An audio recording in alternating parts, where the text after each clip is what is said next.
Greetings, kindred. I am Voivode Maquette, and this is Our World of Darkness. In being Our World of Darkness, I've decided to answer a request.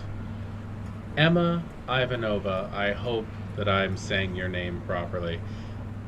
Emma has requested that I read Chicago by Night, the Sourcebook for Vampire the Masquerade, 5th edition. This is a continuing story from the Chicago by Night that was given to us years before, and it does continue on. So, how about we start with the introduction today? So find a nice place to sit down, pour yourself a nice drink, and listen to the cityscapes that I've found for our background. If rumors are true, you've done more to rehabilitate your city in the eyes of the Camarilla than perhaps any other American prince. You have enforced a strict masquerade, keeping your kindred safe from the Inquisition. You have somehow forged a truce with the Lupines, promising peace on your streets. You have curtailed the number of anarchs in Sabbat without losing the humanity to which we cleave. What's more, you uphold the role of Clan Ventru Ascendant, even in these trying times. On one hand, I'm inclined to praise you as some kind of wonder prince. On the other, I must question. How long before the flimsy barricade around Chicago frayed? Its contained fire spilling to incinerate us all. Justicar Lucindi. From a letter to Kevin Jackson, February 14th, 2019. Chicago is more than a simple city with a few vampires lurking in alleys and nightclubs. It's a pulsing, electric domain containing a multitude of kindred with hundreds of plots, secrets, and fears. It is the Camarilla's North American crown jewel. Chicago is a symbol of hope for kindred in this age of fear. It serves to show that when the traditions are enforced, when forgiveness is provided in exchange for future favors, and when all kindred are given a hope of admittance to the elite ranks of the Ivory Tower, a domain might function effectively, no matter the desperate elements making up its vampire population. Chicago is a hallowed ground, racked by a bloody history, but standing tall despite infernos and fallen princes, threatening to reduce it to rubble. It is also a lie built on the ashes of kindred who have outlived their uses or pose too great a threat to the Camarilla's precious masquerade. Chicago has all the promise of a modern domain for young vampires. It holds a useful prince aloft and proclaims, "If we can do it, so can you." No kindred is too insignificant to be denied a role in the Camarilla, and all you have to do is work hard for the sect, and we will take you into our protective grip. All the while fledglings burn for petty fuck-ups. Anarchs find their numbers called, and the Ventrus sink their fingers deeper into the city's heart, ensuring nobody will wrest power from the clan of kings. Any kindred can stake claim in Chicago, claim a haven and territory, and try to make the best of it. It is, after all, one of the wealthiest domains in the United States. But a few nights into the kindred's stay, even as they're feeling secure with their influence, another vampire or vampire's ghoul, or even their mortal subjects, will show up at the new kindred's door. They might make offers, They might promise deals. They probably smile as they threaten. There's a cost to being kindred in Chicago, and your debts will stack up. All as the hierarchy of vampires above you count the sacrifices you've made for an honored place under their control. Jewels have many faces. Chicago by Night is a campaign setting for Vampire the Masquerade, providing you all the tools you need for running Chronicles in Chicago, or indeed any other domain. As the content within this book is simple to extract and use for your cities elsewhere around the world. Change characters, location names, character clans, and political affiliations. This book encourages you to use it as your world for Vampire the Masquerade. Introductions. You're reading it right now. 4 tips to the Second City. Fiction throughout this book illustrates the activities of several of the Prince's hounds, upcoming political shifts, gains and losses, and one potential introduction of the Lasombra to the city. Red number 1. Fiction regarding the newest night spot in Chicago. Popular among kindred and exclusive in its admittance of clientele, discover, from a mortal's perspective, the hottest bar in the city. Chapter 1. The World of Chicago. Learn about the history of the domains and challenges facing it in the modern nights, and the secrets of multiple kindred. All in the form of an in-world artifacts that can be used as handouts and treasured items for players wanting to know more about their domain. Chapter 2. Welcome to the Night. Clan Lasombra has long clung to the Sabbat sect, but these nights see them flock in increasing number to the ranks of the Camarilla. Welcome to the Night outlines the arrays of reasons for their migration, details that might make the mighty clan into refugees seeking sanctuary among ancient enemies, and illustrates the Lasombra's attitude towards their new home. Chapter 3. The City. Discover the districts and key locations of Chicago, the new homestead system for player chronicles, restricted to select areas of a domain, and the assortment of encounter tables for storytellers looking at presenting players with fresh and horrifying characters and territory development. Chapter 4. Kindred of Chicago. Over 50 kindred are provided with biographies, stats, ambitions, secrets, relationships, and ways to play a role in a chronicle set in the urban environment such as Chicago. While Chicago undoubtedly houses more kindred than exist within these pages, these SPCs are more than enough to build any chronicle in Chicago or elsewhere. Chapter 5. Coteries. Chicago kindred don't all exist in isolation. Quite the contrary. They form coteries, just like the PCs. This chapter outlines several of those coteries, their agendas, their rivalries, and uneasy alliances. Additionally, coteries provide multiple new coterie types for PCs to use in their stories.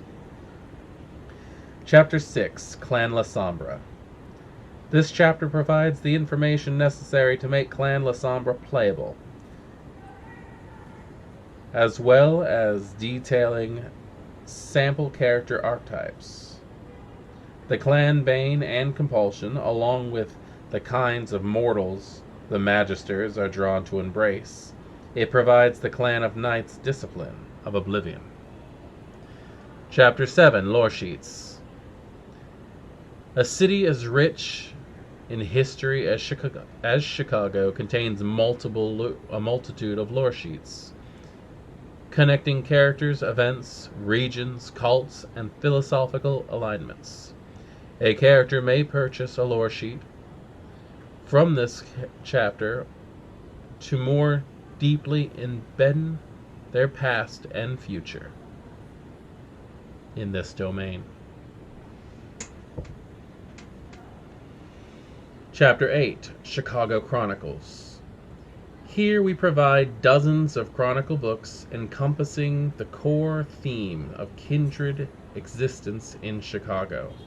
The beast, frenzy, hierarchy, humanity, hunger, and you are what you eat.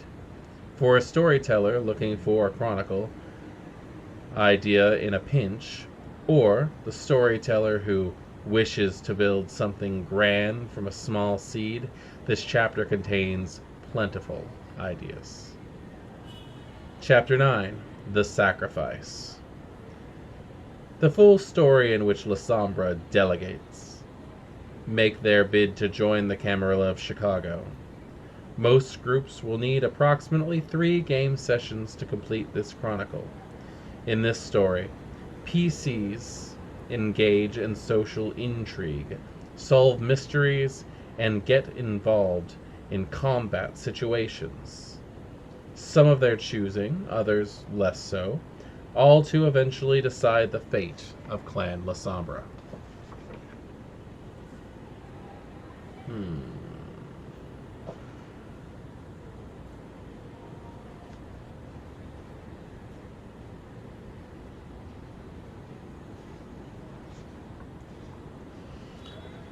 We move on now to 4 trips to the second city. 3 dead men cruised through Chicago. Their motorcycles roared as they sped through the busy streets. Ramrod and his ghouls took the rear, keeping any cars behind them at a wide distance. Dread rode in the middle. Tyrus rode in front, leading his gang to one of the city's union halls, where the Anarchs were meeting. For Tyrus, meeting in respectable places like this was a bad sign. In the old days, the movement kept itself to squatted buildings or crumbling warehouses.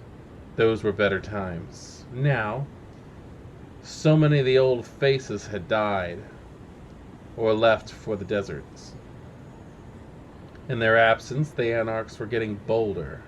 Tonight, Maldavis, one of the greatest shames, called them together for a discussion on the future. So, the wolf pack went on the hunt. As agents of the Camarilla, they were duty-bound to put the fear of God into them. Kicking their skulls in was just for fun. Tyrus pulled a pack of cigarettes and a lighter from his jacket. He glanced at the ghouls. "You two got your shit together?" He didn't remember their names. He didn't care. Ramrod mentioned something about them being siblings, the latest in a line of people desperate enough to drink his blood. Tyrus never asked where he got his ghouls, or why they vanished every couple of years, as long as he wasn't embarrassing the pack. What he did on his own was his own business. Yeah, the brother said. Like his sister, he was fresh from feeding, eyes open and wide. He whipped out a switchblade. "You'd better be," Tyrus said. "The Anarchs are wusses, but you get enough of them in one room?" They think they can take on anyone. He lit a cigarette. Dread and Ramrod flinched at the presence of his lighter's flame. Tyrus took a puff, grinned. 30 years and it still spooked him. Let's dance. He kicked the thick wooden door open, heralding his presence in a cloud of dust and splinters. The other four rushed ahead of him. One of the anarchs leaped for him, only to get pinned down by the ghouls. Dread held off any other wannabe heroes with a sawed-off shotgun. Maldavis stood at the front of the hall, glaring at Tyrus. She growled, "Did Jackson send you?" Tyrus shook his head. "We were in the neighborhood and thought we'd play a house call. Make sure no one's got any big ideas." "Bullshit," Maldavis stormed down the steps and in front of the stage. Who else could you answer to?" Tyrus strolled up to meet her halfway down the aisle. "Just us." He blew smoke in her face. Maldavis didn't blink. "You could have walked away, like the rest of your clan. Then you could fight for something that really matters." He pulled the cigarette from his mouth. "You think I care about what my clan does?" He held the cigarette up to her face, close to her cheek. Maldavis grimaced. "I'm a member of the Wolf Pack. That's all." He crushed the still lit cigarette into his own arm, not breaking eye contact. "I know where my loyalties lie." "But what about you?" "See, I heard a shotgun rang out from above." Tyrus turned to see one of Ramrod's ghouls hit the floor, twitching. His head was blown open. "Right!" Ramrod ran towards the ghoul. Dread aimed his shotgun upwards, but the gunman hit first. The blast tore through his throat. The shotgun flew from his hand. Tyrus looked up to see a figure in the shadowy rafters. "Hey!" He shoved Maldavis to the ground and ran onto the wall. He crawled up to the rafters to see a man in combat fatigues halfway towards the exit. The man examined him with gray, bloodshot eyes. Tyrus rushed towards him. Got something to say for yourself?" He didn't know where the man pulled the pistol from. All he knew was that it was point-blank shot between his eyes. By the time he wiped the blood and bits of brain from his eyes, the gunman was gone. Story 2. The four of them came in from the rain, following the signs into the psychic parlor. The waiting room was small and dimly lit and smelled of sage incense. The visit was Nadine's idea. Tyrus knew her name now. It was hard to forget it after hearing Ramrod say it hundreds of times in all kinds of tones over the past few weeks, after she helped them bury her brother somewhere off of I-80. She wanted to talk to his ghost. At first, Tyrus was against it. He knew vampires who could talk to ghosts. They were not good people. Still, there was something in the way that Ramrod talked to her lately. He made awkward attempts at gentle assurance, a dime store platitudes about being in the better place. It felt wrong. So we brought her to Max's parlor. Tyrus didn't know what to make of it. Maybe Ramrod was just getting soft. Maybe he was two for even taking them here. He shuffled on the sofa, his damp clothes slipping on the upholstery's protective plastic. Max parted the curtain between her studio and the waiting room and stepped through. Careful there, big guy. The Galura Waters slides for paying customers only. He smiled. Tyrus didn't smile back. He grabbed a wad of damp bills from his pocket. He was halfway to handing them over when Nadine spoke up. Do you speak with the dead? She looked at Max with hopeful eyes. After a moment he said, No, that's not really what I do. Nadine's face fell. Oh. Tyrus smashed the money into Max's palm. Nadine, it's either him or the Warlocks. Max counted the cash, and good luck with getting them to do anything.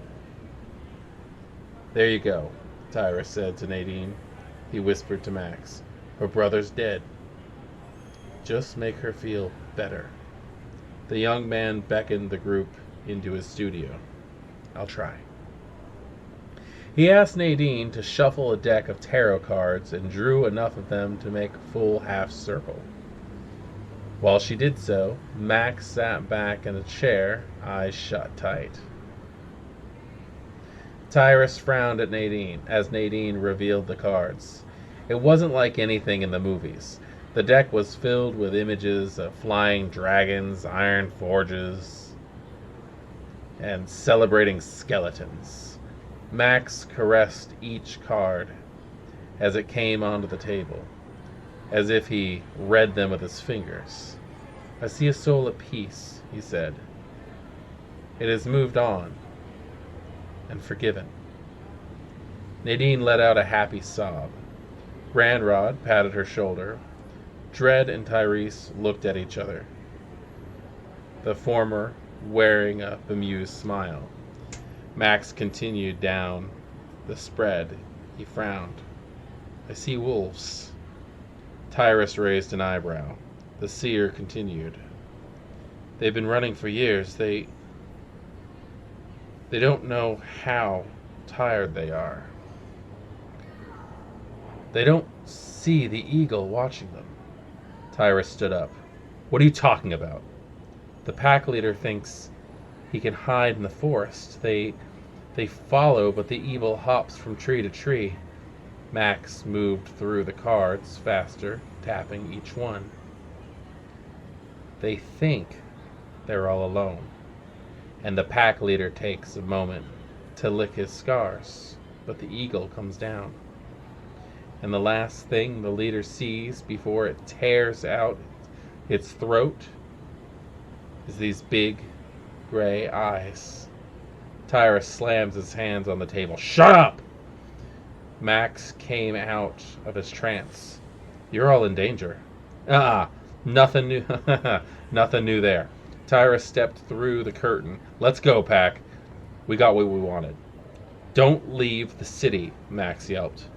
The eagle's going to finish the job. If you do, you don't know what they'll start. Let it,